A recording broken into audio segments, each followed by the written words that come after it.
Hello friends, स्वागत है आपका हमारे YouTube channel study hour life में। तो ज्ञान बिंदु जीएस एकेडमी का जो ऑनलाइन प्रैक्टिस सेट चल रहा है पेड बैच वाला, तो उसी का आज हम प्रैक्टिस सेट लेके आए हैं। इस प्रैक्टिस सेट नंबर का 11 आज हम करेंगे। 10 तक हमने अपलोड कर दिया है, तो जिन लोगों ने अभी तक नहीं सेट दिए हैं वो सेट जाके दे ले। और एग्जाम में अब बहुत कम टाइम बचा है, तो आई होप आप सभी लोग जम के तैयारी कर रहे होंगे। तो चलिए शुरू करते हैं। तो पहला क्वेश्चन ये रहा। पहला क्वेश्चन है कि संस्कृत व्याकरण अष्टाध्यायी के रचनाकार कौन है? पाणिनि है। और अष्टाध्यायी कौन सी पुस्तक है? तो यह एक संस्कृत व्याकरण है, जिसके रचयिता कौन है? पाणिनि है। अगला क्वेश्चन है सूची 1 को सूची 2 के साथ सुमेलित कीजिए तथा सूचियों के नीचे दिए गए कूट से सही उत्तर का चयन कीजिए। आपको क्या करना है? इसमें मिलान करना है। स्थल और स्थिति दिया हुआ है, इसमें आपको मिलान करना है।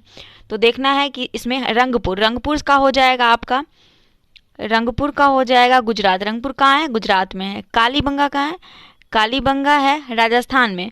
उसके बाद राखीगढ़ी हरियाणा में है। और मोहनजोदड़ो ये आपका सिंध पाकिस्तान में पड़ता है।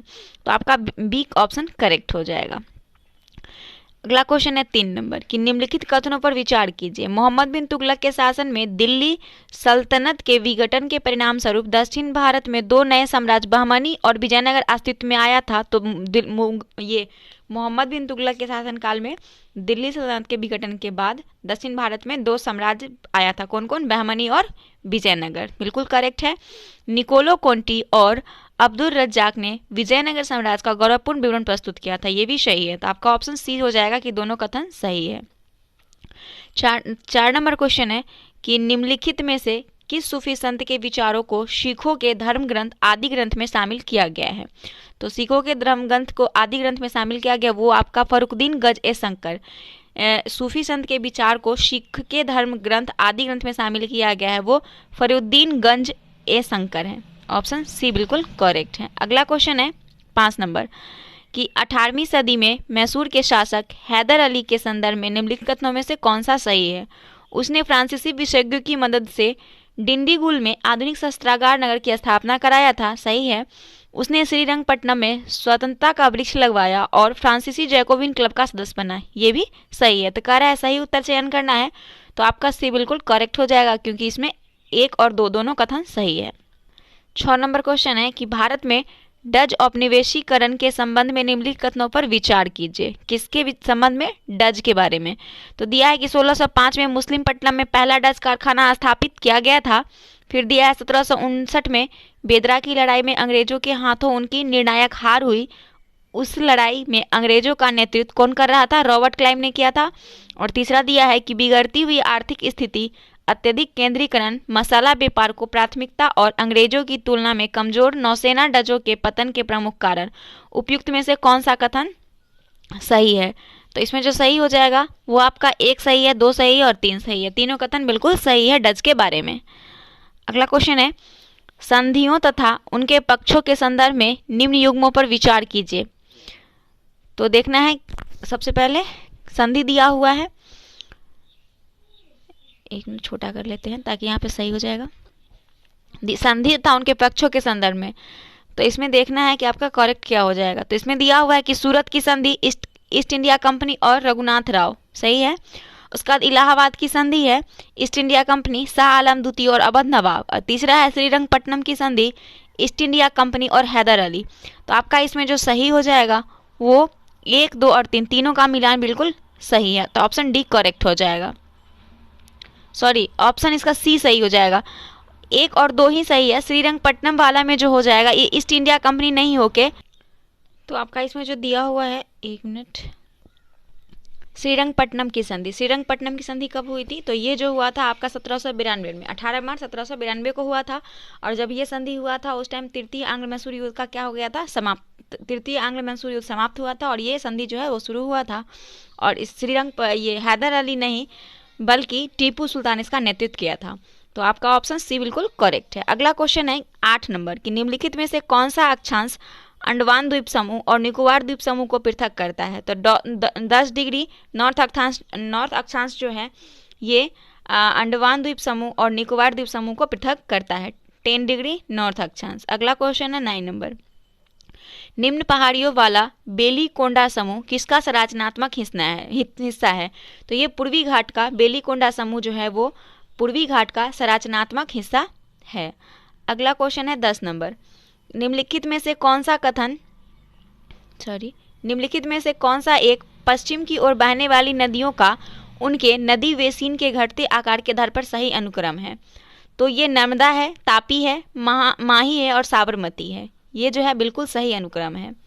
अगला क्वेश्चन है प्रायद्वीपीय भारत की काली मृदाओं के बारे में निम्नलिखित में से कौन सा एक सही नहीं है? किसके बारे में? प्रायद्वीप भारत की काली मृदाओं के बारे में। तो फॉस्फोरस और जैविक तत्व से समृद्ध ये नहीं है, ये सही नहीं है इसके संदर्भ में। बाकी प्रायद्वीप भारत की काली मृदा के संदर्भ में लौह चूना एवं पोटाश समृद्ध है, नमी के प्रति धारणशीलता होती है और उर्वरक और गन्ना उत्पादन के लिए उपयुक्त माना जाता है। अगला क्वेश्चन है ट्रक फार्मिंग के संदर्भ में कौन सा कथन सही है? तो ट्रक फार्मिंग जो है वो सब्जी की वाणिज्यिक खेती है। किसकी है? सब्जी की वाणिज्यिक खेती है ट्रक फार्मिंग। 13 नंबर क्वेश्चन है कि निम्नलिखित संरक्षण परियोजनाओं को उनके सही क्रमानुसार सजाइए। बाघ प्रोजेक्ट, मगरमच्छ परियोजना, हाथी परियोजना। इसको क्या करना है? इस परियोजना को आपको व्यवस्थित करना है क्रमानुसार। तो इसमें जो हो जाएगा वो सबसे पहले आपका हो जाएगा बाघ प्रोजेक्ट सही है, बाघ प्रोजेक्ट एक में ही रहेगा। उसके बाद हो जाएगा आपका मगरमच्छ परियोजना दूसरे स्थान पे आ जाएगा और लास्ट में हो जाएगा हाथी परियोजना। 3 ये हो जाएगा, 1, 2 और 3। ऑप्शन डी बिल्कुल करेक्ट है। अगला क्वेश्चन है निम्न में से कौन सुमेलित नहीं है? राष्ट्रीय उद्यान और राज्य का नाम दिया हुआ है और आपको क्या करना है इसमें सुमेलित देखना है कि कौन सा सुमेलित नहीं है। तो सबसे पहले हेमिस हाई, ये जम्मू कश्मीर बिल्कुल सही है। मुकुंदरा हिल्स राजस्थान में है। सुल्तानपुर उत्तर प्रदेश में नहीं है, ये हरियाणा राज्य में है। कहाँ है? हरियाणा राज्य में है सुल्तानपुर, ना कि उत्तर प्रदेश में। तो आपका सही यही हो जाएगा। केंद्रमुख कर्नाटक में है। अगला क्वेश्चन है कि 42वें संवैधानिक संशोधन अधिनियम 1976 में पहली बार प्रस्तावना में संशोधन किया गया और इसमें कुछ शब्द जोड़े गए हैं। इस संशोधन द्वारा प्रस्तावना में जोड़े गए शब्द का सही अनुक्रम क्या है? तो 42वां संविधान संशोधन के द्वारा 1976 का जो अधिनियम था उसमें प्रस्तावना में 3 शब्द जोड़ा गया था। वो 3 शब्द जो था वो आपका था, एक तो समाजवादी था, फिर पंथ निरपेक्ष और अखंडता था। ऑप्शन सी बिल्कुल करेक्ट है। 16 नंबर है निम्नलिखित युग्मों पर विचार कीजिए, संविधान की विशेषताएं और उसका स्रोत दिया हुआ है। तो इसको क्या करना है, आपको देखना है कि कौन सा इसमें करेक्ट है। तो सबसे पहले दिया हुआ है इसमें विधि का शासन, अमेरिका का संविधान, गलत है। राष्ट्रपति चुनाव की पद्धति कनाडाई संविधान से, ये भी गलत है। सदनों की संयुक्त बैठक ऑस्ट्रेलियाई संविधान, सही हो जाएगा। समानता और बंधुता फ्रांसीसी संविधान, ये भी सही है। विधि द्वारा स्थापित प्रक्रिया जापानी संविधान, ये भी सही है। तो आपका इसमें करेक्ट जो हो जाएगा वो 3, 4 और 5। ऑप्शन ए सही है। इसमें 3, 4 और 5 बिल्कुल करेक्ट है। अगला क्वेश्चन है भारत के संविधान के अनुच्छेद 32 के अंतर्गत संवैधानिक उपचारों के अधिकार के बारे में निम्नलिखित में से कौन सा कथन सही नहीं है? तो सबसे पहले दिया है कि यह मूल अधिकारों के प्रवर्तन का अधिकार है। इस उपबंध के अंतर्गत उच्च न्यायालय रिट जारी करने का अधिकार है आर्टिकल 32 के तहत, और इस अनुच्छेद द्वारा प्रत्याभूत अधिकारों को निलंबित नहीं किया जा सकता है। और इस उपबंध के अंतर्गत संसद किसी अन्य न्यायालय को रिट जारी करने के अधिकार का प्रयोग करने की शक्ति दे सकती है। तो आपसे सही जो नहीं है वो पूछा जा रहा है। तो सबसे पहले आर्टिकल 32 में जो है वो आपको पता है कि व्यक्ति का क्या दिया हुआ है, धार्मिक स्वतंत्रता का दिया हुआ है, और इसमें जो ऑप्शन हो जाएगा वो सी बिल्कुल सही हो जाएगा। ये जो है इसके बारे में सही नहीं है। अगला क्वेश्चन है राष्ट्रपति को प्राप्त वीटो शक्तियों के संदर्भ में निम्नलिखित कथनों पर विचार कीजिए। संविधान संशोधन से संबंधित अधिनियम में राष्ट्रपति को वीटो शक्ति प्राप्त नहीं है। राष्ट्रपति धन विधेयक को अपने पास लंबित रख सकता है और राष्ट्रपति का विशेषाधिकार राजनीतिक परिस्थितियों पर आधारित होता है। तो कौन सा इसमें सही है? तो आपका इसमें 2 और 3 ही केवल सही है कि राष्ट्रपति जो होता है वो धन विधेयक को अपने पास लंबित रख सकता है और राष्ट्रपति का विशेषाधिकार राजनीतिक परिस्थितियों पर आधारित होता है। अगला 19 नंबर क्वेश्चन है कि भारत के प्रधानमंत्री के संदर्भ में निम्नलिखित कथनों पर विचार कीजिए। वरीयता क्रम में प्रधानमंत्री की स्थिति पूर्व राष्ट्रपति के ठीक बाद की है और वह राष्ट्रीय जल संसाधन परिषद का अध्यक्ष होता है। उपयुक्त में से कौन सा सही है? तो वरीयता क्रम में जो इसमें आता है सबसे पहले आपका, वह राष्ट्रीय जल संसाधन परिषद का अध्यक्ष होता है। ये जो है बिल्कुल करेक्ट है, केवल आपका 2 सही होगा। अगला क्वेश्चन है, निम्नलिखित पर विचारों कीजिए। दिया हुआ है शक्तियां और प्रावधान। लघुकरण यानी दंड के एक स्वरूप के स्थान पर अपेक्षाकृत सरल दंड देना, ये भी सही है। उसके बाद विराम दिया हुआ है, दंड की प्रकृति में परिवर्तन किए बिना उसकी अवधि कम करना, ये आपका सही नहीं है।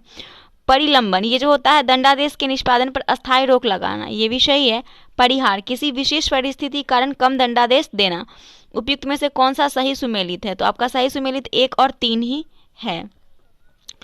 अगला क्वेश्चन है 21 नंबर, भारत में राज्यपाल के पद के संबंध में निम्नलिखित में से कौन सा कथन गलत है? एक व्यक्ति 2 या अधिक राज्यों के राज्यपाल नियुक्त हो सकता है, बिल्कुल सही है।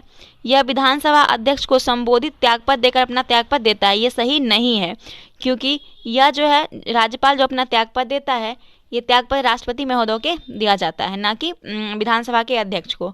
और राज्यपाल की नियुक्ति के लिए न्यूनतम 35 वर्ष की आयु निश्चित है, सही है। राज्यपाल अपना पद ग्रहण करने से पहले उच्च न्यायालय के मुख्य न्यायमूर्ति के समक्ष शपथ लेता है, ये भी आपका सही है।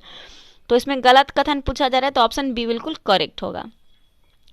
अगला है 22 नंबर, भारत के किसी राज्य में उच्च न्यायालय के न्यायाधीश किसके द्वारा नियुक्त किए जाते हैं? तो उच्च न्यायालय के न्यायाधीश जो नियुक्त किए जाते हैं, ये किए जाते हैं भारत के राष्ट्रपति के द्वारा। ऑप्शन ए बिल्कुल करेक्ट है। निम्नलिखित में से कौन सा कथन सही है? विधान परिषद का सभापति विधान परिषद का ही सदस्य होता है। उसके बाद दिया है, ये सही है, विधानसभा अध्यक्ष और उपाध्यक्ष का पद रिक्त होने पर मुख्यमंत्री द्वारा चयनित व्यक्ति सदन की अध्यक्षता करता है, ये बिल्कुल सही नहीं है। उसके बाद है, विधानसभा का विघटन होने पर विधानसभा अध्यक्ष को अपना त्यागपत्र तत्काल प्रभाव से रिक्त करना होता है, ये भी सही नहीं है। और विधानसभा अध्यक्ष को लोकसभा अध्यक्षता की भांति निर्णायक मत देने का अधिकार है, तो केवल आपका 1 सही है, ऑप्शन ए बिल्कुल करेक्ट है। 24 नंबर क्वेश्चन है, सूची 1 को सूची 2 के साथ सुमेलित कीजिए और सूचियों को नीचे दिए गए कूट से सही उत्तर का चयन कीजिए। सूची 1 दिया है और सूची 2 दिया हुआ है, इसमें अनुच्छेद और राज्य दिया हुआ है, इसको आपको मिलान करना है। तो इसमें जो हो जाएगा आपका 371 क जो है ये किस राज्य में है? तो ये नागालैंड में है, बिल्कुल सही है। 371 का घ जो है ये आंध्र प्रदेश राज्य का है, सही है। 371 च ये आपका सिक्किम का है और 371 का छ मिजोरम का है, तो सभी का मिलान जो है आपस में बिल्कुल सही है, ऑप्शन ए करेक्ट हो जाएगा। 25 नंबर क्वेश्चन है कि भारतीय रुपये को मार्च 1994 से निम्नलिखित में से किस खाते में परिवर्तनीय बनाया गया है? तो ये जो है आपका चालू खाता में किया गया है। भारतीय रुपये को 1994 से क्या कर दिया गया है? चालू खाता में परिवर्तनीय बनाया गया है। एक अगला क्वेश्चन है 26 नंबर। 26 नंबर क्वेश्चन कह रहा है, भारत सरकार द्वारा बीमा नियामक एवं विकास प्राधिकरण की स्थापना की गई थी, तो कब की गई थी? तो ये किया गया था आपका अप्रैल 2000 में भारत सरकार द्वारा बीमा नियामक एवं विकास प्राधिकरण का स्थापना किया गया था। अगला क्वेश्चन 27 नंबर है कि निम्नलिखित में से किस अर्थशास्त्री ने व्यापार चक्र का विशुद्ध मौद्रिक सिद्धांत प्रतिपादित किया था? तो मौद्रिक नीति का सिद्धांत प्रतिपादित किया था, ये आपका किया था हाइक ने। कौन सा? हाइक के द्वारा किया गया था, ऑप्शन बी बिल्कुल करेक्ट है। अगला क्वेश्चन है 28 नंबर, साइबर लॉ की शब्दावली डॉस का क्या अर्थ है? तो डॉस का अर्थ है डिनाइल ऑफ सर्विसेज, ये साइबर लॉ की शब्दावली है और इसका अर्थ होता है डिनाइल ऑफ सर्विस, ठीक है। अगला क्वेश्चन देखिए, अगला क्वेश्चन कह रहा है कि एक निश्चित पते पर किसी एब्ज्यूअर द्वारा बार बार एक ही मेल संदेश भेजना क्या कहलाता है? तो बार बार मेल जाना ये क्या कहलाता है? तो ये आपका कहलाता है ईमेल स्पैमिंग। क्या कहलाता है? Email spamming. तो कभी कभी जब मेल हम लोगों को बॉक्स में नहीं मिलता है तो क्या करते हैं हम लोग? स्पैमिंग में चेक करते हैं। तो वही होता है कि एक निश्चित पते पर किसी को एब्यूजर द्वारा बार बार एक ही मेल को संदेश भेजना तो कहलाता है email spamming. Rights of man नामक ग्रंथ की रचना किसने की थी? तो राइट्स ऑफ मैन पुस्तक का रचनाकार जो है वो टाइम स्पेन है। कौन है? Time Spain. ऑप्शन ए बिल्कुल करेक्ट है। एक बार देखिए, राइट्स ऑफ मैन नामक ग्रंथ की रचनाकार कौन है? Tom Spain. 31 नंबर क्वेश्चन है, प्रतिनिधित्व नहीं तो कर नहीं का नारा किसने दिया था? तो प्रतिनिधित्व नहीं का तो कर नहीं का नारा सैमुअल एडम्स ने दिया था। ऑप्शन डी बिल्कुल करेक्ट है। 32 नंबर क्वेश्चन है, निम्नलिखित में से कौन सा कथन सही है, ये देखना है। तो चंद्रगुप्त मौर्य जो है ये भद्रबाहु से जैन धर्म की दीक्षा ली थी, सही है। बिंदुसार आजीवक संप्रदाय के अनुयायी थे, ये भी सही है। उपगुप्त नामक बौद्ध भिक्षुक ने अशोक को बौद्ध धर्म की दीक्षा दी थी, ये भी सही है। तो डी आपका करेक्ट हो जाएगा, तीनों कथन सही है। अकबर ने किसे जगत गुरु की उपाधि प्रदान की थी? तो अकबर ने हरविजय सूरी को जगत गुरु की उपाधि प्रदान की थी। हरविजय सूरी को जगत गुरु की उपाधि प्रदान किया था किसने? अकबर ने। निम्न में से असत्य कथन का चयन करें। तो दिया हुआ है कि भरूच स्तूप का निर्माण पुष्यमित्र शुंग ने कराया था। सातवाहन शासकों ने अपनी राजधानी प्रतिष्ठान बनाई थी। समुद्रगुप्त का दरबारी कवि हरिसेन था। अंतिम गुप्त शासक देवगुप्त था, ये आपका सही नहीं है। तो अंतिम गुप्त शासक देवगुप्त नहीं था। अंतिम गुप्त शासक कौन था? तो अंतिम देवगुप्त शासक आपका हो जाएगा, एक मिनट, तो अगला है, हाँ, अंतिम गुप्त शासक देवगुप्त नहीं था, कौन था? कुमारगुप्त तृतीय था, ठीक है। तो ये आपका बिल्कुल करेक्ट आंसर होगा। अगला क्वेश्चन देखिए, अगला क्वेश्चन 35 नंबर है। 35 नंबर क्या कह रहा है कि अगला है, किसका मिलान गलत है? दीवान ए अर्ज बलबन का सही है। दीवान ए खैरात फिरोज शाह तुगलक का, ये भी सही है। उसका बाद दीवान ए कोई मोहम्मद बिन तुगलक, ये भी सही है। दीवान ए बंदगान अलाउद्दीन खिलजी का नहीं, ये भी फिरोज शाह तुगलक का ही है, दीवान ए बंदगान। तो आपका डी ऑप्शन बिल्कुल करेक्ट हो जाएगा। अगला क्वेश्चन है, मिलान करें। संस्थाएं और संस्थापक के नाम दिया हुआ है, आपको देखना है कि किसका कौन थे, ठीक है। तो यहाँ पे आपको मिलान करना है। तो देखते हैं इसमें, इसका जो मिलान आपको करना है वो ऐसे करना है। पहले परमहंस मंडली के संस्थापक कौन थे? तो परमहंस मंडली के संस्थापक हो जाएंगे आपके गोपाल हरि देशमुख। कौन हो जाएंगे? गोपाल हरि देशमुख। फिर अभिनव भारत के संस्थापक हैं V D Savarkar. Women's India association के संस्थापक हैं सदाशिव अय्यर। और पूना सभा के एमजी रनाडे। तो ऑप्शन आपका बी करेक्ट हो जाएगा। परमहंस मंडली गोपाल हरि देशमुख, अभिनव भारत संस्था के जो हैं गोपाल हरि देशमुख हैं। फिर विमेंस इंडिया एसोसिएशन के सदाशिव अय्यर हैं और पूना सार्वजनिक सभा के एमजी रनाडे हो जाएंगे। अगला क्वेश्चन है, किसका मिलान गलत है? तो आपको देख यहाँ पे मिलान किसका गलत है ये बताना है। तो सबसे पहले लाइव डिवाइन सचिन सन्याल, यही गलत है क्योंकि लाइव डिवाइन सचिन सन्याल का नहीं, श्री अरविंदो का है। किसका? श्री अरविंदो का है। तो ये आपका गलत हो जाएगा। हिंद स्वराज महात्मा गांधी का है। India divided doctor Rajendra Prasad का है। Glimpse page of world Jawaharlal Nehru का है। तो आपका ऑप्शन इसमें ए बिल्कुल करेक्ट है। अब यहाँ भी दिया हुआ है कि मिलान किसका, तो किसका मिलान गलत है ये देखना है। इसमें राष्ट्रीय विज्ञान दिवस 28 फरवरी को, ये भी सही है। उसके बाद दिया हुआ विश्व कैंसर दिवस, ये आपको 4 फरवरी को मनाया जाता है। फिर है अंतर्राष्ट्रीय मातृभाषा दिवस 21 फरवरी, ये भी सही है। केंद्रीय उत्पाद शुल्क दिवस, ये आपका 20 फरवरी नहीं बल्कि 24 फरवरी को मनाया जाता है। तो आपको गलत ढूंढना है, तो डी इसमें सही हो जाएगा। 39 नंबर क्वेश्चन है, मुस्लिम लीग ने किस तिथि को प्रत्यक्ष कार्यवाही दिवस मनाया था?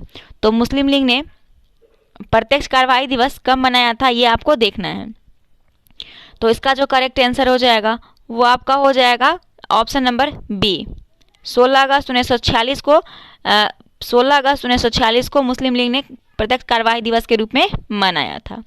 तो ऑप्शन आपका इसमें जो सही हो जाएगा वो बी बिल्कुल सही हो जाएगा। अगला क्वेश्चन है कि मिलान करें। यहाँ पे मिलान करना है। मेंस्ट्रोल आपका इटली में है, कहाँ है? इटली।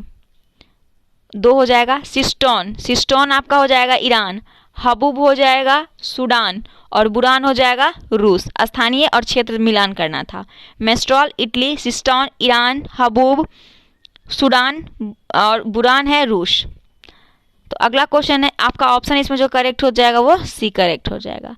जिब्राल्टर जल संधि किन 2 देशों को अलग करती है? तो जिब्राल्टर जल संधि जो है ये स्पेन और मोरक्को को अलग करती है। केपी नहर किन 2 राज्यों के मध्य अवस्थित है? तो केपी नहर जो है वो आंध्र प्रदेश तथा तमिलनाडु के मध्य स्थित है। म्यांमार की सबसे लंबी सीमा कौन सा राज्य बनाता है? तो म्यांमार से सबसे लंबी सीमा जो बनाता है ये आपका मिजोरम बनाता है। भारत की एकमात्र अंतर्वही नदी कौन सी है? तो भारत की एक अंतर्वही नदी जो है उसका नाम है लूनी नदी। यह भारत का एकमात्र अंतर्वही नदी है। कौन सा? लूनी। जनजातीय कृषि अनुसंधान IARI की स्थापना लॉर्ड कर्जन के काल 1905 में कहाँ हुआ था? तो भारतीय कृषि अनुसंधान संस्थान का स्थापना जो किया गया था, इसका स्थापना किया गया था पूसा, बिहार में। अगला क्वेश्चन है, निम्न में से कौन सा कथन सही है? तुलबुल परियोजना झेलम नदी पर अवस्थित है। बगली बिहार परियोजना चेनाब नदी पर अवस्थित है। यह दोनों परियोजना लद्दाख केंद्र शासित प्रदेश में स्थित है। तो कौन सा कथन आपका सही है, ये पूछा जा रहा है। तो इसमें सही जो होगा वो आपका 1 और 2 सही है। तुलबुल परियोजना झेलम नदी पर अवस्थित है, बगलीहार परियोजना चेनाब नदी पर अवस्थित है। और यह दोनों किस राज्य में पड़ता है या केंद्र शासित प्रदेश में, आप लोग कमेंट करके बताएंगे। तो आपका ऑप्शन बिल्कुल एक करेक्ट है। अगला क्वेश्चन है, फुल बैंक हाफ बैंक शब्दावली का संबंध किस खेल से है? फुल बैंक और हाफ बैंक, इस शब्द का संबंध जो है वो आपका फुटबॉल से है। फुल बैग और हाफ बैग, बैंक मिस्टेक हो गया, सॉरी, बैग है यहाँ पे। फुल बैग और हाफ बैग शब्द का संबंध जो है वो फुटबॉल खेल से है। ठीक है। अगला क्वेश्चन है, निम्न में से कौन सा कथन सही है? अप्सरा 1956 में स्थापित BRC के परमाणु रिएक्टर है। परमाणु पदार्थ निदेशालय हैदराबाद में स्थित है। कामनी संक्षिप्त रूप से कलपक्कम मिनी रिएक्टर है। तो इसमें जो आपका करेक्ट हो जाएगा वो हो जाएगा, 1 मिनट, 3 ही स्टेटमेंट है। तो ये तीनों स्टेटमेंट बिल्कुल सही है। तो आपको सही कथन ही देखना है कि अप्सरा 1956 में स्थापित BRC में के परमाणु रिएक्टर है और परमाणु पदार्थ निदेशालय हैदराबाद में स्थित है। कामनी संक्षिप्त रूप है कलपक्कम मिनी रिएक्टर है। तो ये आपका बिल्कुल करेक्ट है। अगला 49 है कि निम्नलिखित कथनों पर विचार कीजिए और कौन सा कथन इसमें से सही है आपको चुनना है। तो देखिए, इसमें सबसे पहले जो हो जाएगा, इसरो को प्रमोजित मंगलयान को मार्स ऑर्बिटर मिशन कहा जाता है। सही है। इसरो द्वारा प्रमोजित मंगलयान ने भारत को USA के बाद मंगल के चारों ओर अंतरिक्ष यान के चक्रमण कराने वाला दूसरा देश बना दिया। ये आपका सही नहीं है। इसरो द्वारा प्रमोजित मंगलयान ने भारत को एकमात्र ऐसा देश बना दिया है जिसने अपने अंतरिक्ष यान को मंगल के चारों ओर चक्रमण कराने में पहली बार सफलता प्राप्त की है। तो आपका 3 भी सही है। तो इसमें सही जो हो जाएगा वो केवल 1 और 3 बिल्कुल करेक्ट है। ऑप्शन C सही हो जाएगा। अगला 50 नंबर क्वेश्चन है कि भारतीय नौसेना के पहले स्वदेश निर्मित फ्लोटिंग डॉक FDN-2 के संदर्भ में कौन सा कथन सही है? इस पर विचार कीजिए। तो इसमें जो सही हो जाएगा वो आपका हो जाएगा, इसका निर्माण लार्सन एंड टूब्रो लिमिटेड द्वारा चेन्नई स्थित कटुपल्ली शिपयार्ड में किया गया। सही है। और इसमें 8000 टन विस्थापन के युद्धपोत को डॉक करने की क्षमता है। तो ये भी सही है। तो आपका दोनों सही है। तो ऑप्शन C हो जाएगा। 51 नंबर है, निम्नलिखित में कौन सा वाहन प्रदूषण के लिए वैकल्पिक समाधान है? कौन सा वाहन जो है वो प्रदूषण के लिए वैकल्पिक समाधान है? तो ये हो जाएगा आपका, एक तो हाइब्रिड वाहन है, फिर जैव डीजल, ये भी सही है, CNG और मिथेनॉल, आपका सभी सही है। D करेक्ट हो जाएगा। परितंत्र में खाद्य श्रृंखलाओं के संदर्भ में निम्नलिखित में से किस प्रकार का या के जीव अपघटक जीव कहलाते हैं? नीचे दिए गए कूट का सही उत्तर का चयन कीजिए। तो आपका एक तो हो जाएगा इसमें कवक है और उसके बाद है जीवाणु। ये दोनों परितंत्र जो है खाद्य श्रृंखला के संदर्भ में जीव अपघटक जीव कहलाता है, कवक और जीवाणु। ऑप्शन आपका पूछा जाए तो ऑप्शन B बिल्कुल सही है। निम्नलिखित परितंत्रों पर विचार कीजिए।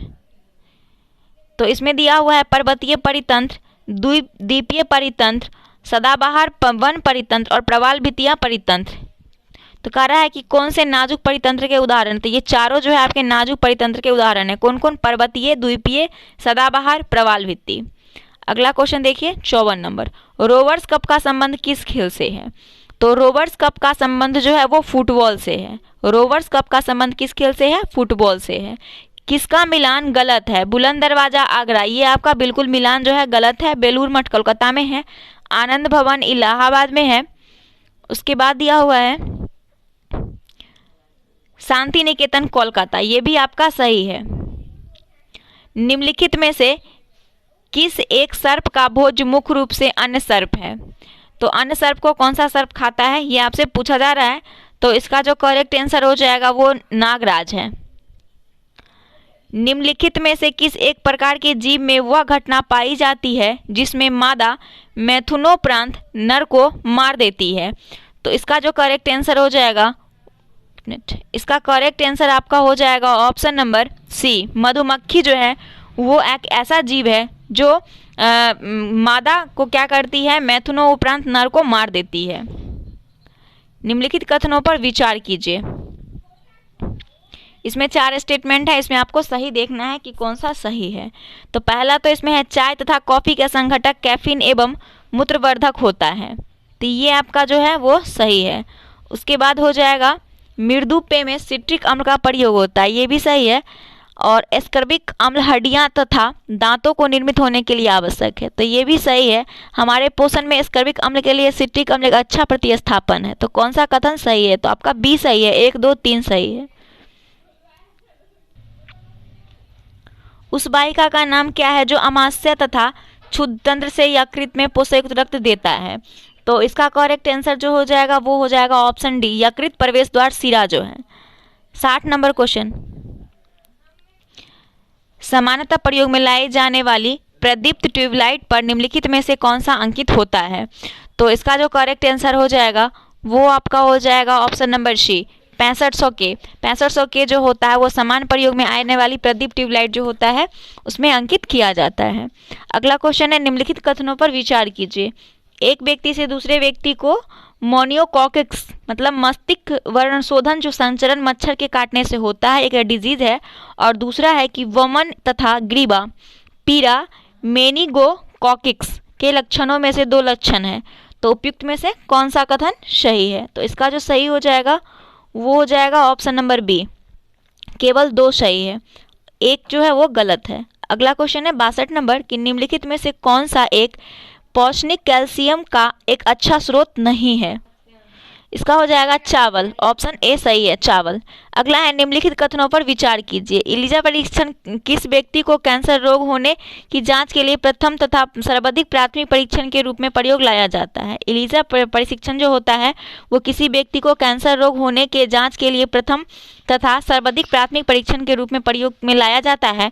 और दूसरा है, लगभग 50% व्यक्तियों का रक्त RH पॉजिटिव होता है जबकि शेष व्यक्तियों का RH नेगेटिव होता है, तो कौन सा कथन इसमें सही है, तो इसमें कथन जो सही हो जाएगा वो न तो 1 सही है न 2 सही है। 64 नंबर क्वेश्चन है कि तरलीकृत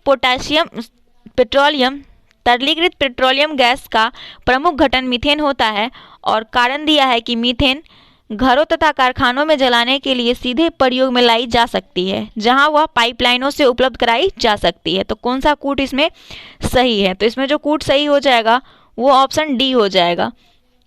ए सही है परंतु क्या है आर जो है वो ए और आर दोनों सही है। अगला क्वेश्चन है 65 नंबर कि निम्नलिखित कथनों पर विचार कीजिए।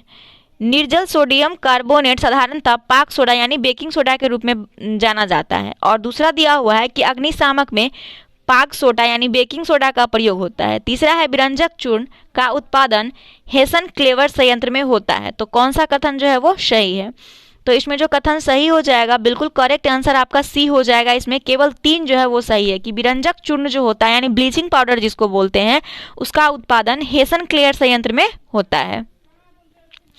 अगला क्वेश्चन है कि 1 किलोवाट पर आवर ऊर्जा का जूल में रूपांतरित मान निम्नलिखित में से कौन सा होगा, तो इसका जो सही आंसर हो जाएगा वो ऑप्शन बी हो जाएगा, 3.6 × 10⁶ जूल हो जाएगा। अगला क्वेश्चन है, गुरुत्वीय बल के बारे में निम्नलिखित में से कौन सा कथन सही नहीं है। गुरुत्वीय बल के बारे में, तो गुरुत्वीय बल के बारे में जो सही नहीं है वो यह हमारे विश्व में पिंडों के सभी युग्मों के लिए एक समान होता है, ये सही नहीं है। उसके बाद है कि यह विश्व के सभी पिंडों पर लगता है, बिल्कुल सही है। यह खगोलीय पिंडों के बीच प्रभावी बल है और परमाणु के लिए यह बल नग्न होता है, तो ये तीनों सही है डी को छोड़ के। तो ऑप्शन आपसे पूछा जा रहा है सही नहीं है तो डी करेक्ट हो जाएगा। 68 है कि संयानताओं द्रवों का एक भौतिक लक्षण है, यह द्रवों द्वारा प्रस्तुत प्रतिरोध का मापन है। जब तापमान बढ़ता है तो क्या होता है, तो जब तापमान अगर बढ़ता है तो इसमें एक मिनट ऑप्शन देखते हैं, तो इसमें जो होता है सबसे पहले होता है द्रवों की संयानता क्या होता है, समानता घट जाती है और गैसों की संयानता समानता घटती है। तो इसमें ऑप्शन जो आपका सही हो जाएगा वो सही हो जाएगा ऑप्शन नंबर तो एक तो आपका ये सेकेंड हो जाएगा कि द्रव की सायान्यता समानता घटती है, और दूसरा हो जाएगा गैसों की सायान्यता सामान्यता बढ़ती है। तो 2, 3 आपका बिल्कुल इसमें करेक्ट हो जाएगा। तो ऑप्शन आपका करेक्ट इसमें दिया हुआ है डी, 2 और 3 सही है। अगला क्वेश्चन है, निम्नलिखित में किन्हें प्रकाश की तरंग प्रकृति के जरिए वर्णित किया जाता है? तो प्रकाश के तरंग की तरह जो वर्णित किया जाता है, एक तो परावर्तन होता है, दूसरा ध्रुवीकरण है, और चौथा इसमें विवर्तन दिया हुआ है। तो ऑप्शन डी बिल्कुल करेक्ट है। 70 नंबर क्वेश्चन है कि निम्नलिखित युग्मों पर विचार कीजिए, अम्ल के प्रकार और स्रोत जिनमें पाया जाता है। तो कौन सा अम्ल किसमें पाया जाता है? तो एसिटिक अम्ल, एसिटिक अम्ल जो होता है ऑब्वियसली वो खट्टे पदार्थ में पाया जाता है। तो इसका जो हो जाएगा, एक तो हो जाएगा, ये सही है सिरका। ऑक्जेलिक अम्ल वसा, ये आपका सही नहीं है। उसके बाद दिया हुआ कार्बोनिक अम्ल, सोडा वाटर, ये भी सही है। टार्ट्रिक अम्ल अंगूर, ये भी सही है। टार्ट्रिक अम्ल अंगूर और इमली दोनों में पाया जाता है। अगला क्वेश्चन है, निम्नलिखित में से कौन सा यकृत का कार्य नहीं है? तो इसमें दिया हुआ है ग्लूकोज का ग्लाइकोजन में रूपांतरण, यूरिया का उत्पादन, मृत एवं क्षय हो चुकी लाल रुधिर कोशिकाओं का विनाश, अजीचर्ण आहार में जल का अधिवक्य का अवशोषण। तो इसका जो करेक्ट हो जाएगा, एक तो डी हो जाएगा, खाद्य का अजीचर्ण आहार में से जल के अधिवक्य का अवशोषण, ये जो है बिल्कुल यकृत के कार्य के बारे में सही नहीं है। अगला है, अंतःस्वातिस वायु तथा उच्छ्वासित वायु में ऑक्सीजन का प्रतिशत कितना होता है? तो इसका करेक्ट आंसर हो जाएगा 21% से लेके 21% तथा 16.4%। ऑप्शन इसमें ए बिल्कुल करेक्ट है। मानव शरीर के परिसरण तंत्र के किस भाग में ऑक्सीजन रहित रक्त का प्रवाह होता है? तो इसका जो करेक्ट आंसर हो जाएगा वो महाशिरा हो जाएगा। 74 नंबर क्वेश्चन है कि निम्नलिखित में से कौन सा वर्णक प्रकाश संश्लेषण में सहायक होता है? तो प्रकाश संश्लेषण में जो सहायक वर्णक है वो आपका हो जाएगा, एक तो क्लोरोफिल ए हो जाता है, क्लोरोफिल बी हो जाएगा, जेंथोफिल हो जाएगा और कैरियोनाइट्स हो जाएगा। तो ये चारों जो है बिल्कुल करेक्ट आंसर हो जाएगा। अगला है, सूक्ष्म जीव और उनसे होने वाले विभिन्न रोगों के संदर्भ में निम्नलिखित कथनों पर विचार कीजिए। दिया हुआ है सूक्ष्म जीव और उनमें होने वाले, तो इसमें चिकन पॉक्स और हेपेटाइटिस ए विषाणु द्वारा होते हैं। तो सही है। टाइफाइड और खसरा जीवाणु द्वारा होने वाला रोग है। अतिसार एवं मलेरिया प्रोटोजोआ द्वारा होने वाला रोग है। तो ऑप्शन देखिए, तो केवल 1 और 3 इसमें सही है। अब यहाँ मैथ स्टार्ट हो रहा है, इसका सिर्फ आंसर बता देंगे, प्लीज़ आप लोग इसे खुद सॉल्व कर लीजिएगा। अगर कोई दिक्कत हो तो आप लोग हमारे टेलीग्राम चैनल पे क्वेश्चन स्क्रीनशॉट लेके भेज सकते हैं और मैं उसे वहाँ पे सॉल्व करके आपको बता दूंगी। तो चलिए देखते हैं। तो सबसे पहले 76 में दिया हुआ है, इसका आंसर जो हो जाएगा 76 का आंसर हो जाएगा ऑप्शन नंबर सी। एंड 77 का आंसर हो जाएगा, 77 का आंसर हो जाएगा ऑप्शन नंबर डी। 78 का आंसर हो जाएगा ऑप्शन नंबर बी। एंड 79 नंबर क्वेश्चन का आंसर हो जाएगा ऑप्शन बी। 80 नंबर क्वेश्चन का आंसर हो जाएगा ऑप्शन नंबर ए। 81 का हो जाएगा ऑप्शन नंबर 81 का हो जाएगा ऑप्शन ए। और 82 का हो जाएगा ऑप्शन 82 का ऑप्शन सी हो जाएगा। 83 का हो जाएगा ऑप्शन नंबर 83 का हो जाएगा ऑप्शन बी। उसके बाद 84 का हो जाएगा ऑप्शन सी। 85 का हो जाएगा, 85 नंबर क्वेश्चन का आंसर ऑप्शन डी हो जाएगा। और 86 का हो जाएगा ऑप्शन नंबर सी। 87 का हो जाएगा बी, बी हो जाएगा। एंड 88 का हो जाएगा ऑप्शन बी। 89 का हो जाएगा option number C. 90 number question का आंसर हो जाएगा ए। एंड 91 नंबर क्वेश्चन जो है देख सकते हैं यहाँ पे, 91 का आंसर बी हो जाएगा। ए बराबर 4 बी बराबर 1। 92 का डी हो जाएगा। और 93 का जो हो जाएगा, 93 का हो जाएगा आपका ऑप्शन नंबर ए। 94 का हो जाएगा ऑप्शन ए। 95 का हो जाएगा ऑप्शन सी। और 96 का हो जाएगा ऑप्शन नंबर ए। 97 का हो जाएगा ऑप्शन बी। और 98 का जो हो जाएगा, 98 का आपका हो जाएगा option number C. And 99 number का ए हो जाएगा। और 100 एंड लास्ट क्वेश्चन है ये, इसका हो जाएगा ऑप्शन नंबर सी। तो ये वीडियो यहाँ पर समाप्त हो जाता है। मिलते हैं नेक्स्ट प्रैक्टिस सेट के साथ। अगर वीडियो अच्छा लगे तो एक लाइक जरूर कर दीजिएगा, और जो लोगों ने चैनल को सब्सक्राइब नहीं किया है जल्दी से हमारे चैनल को सब्सक्राइब कर ले। तो तब तक के लिए धन्यवाद।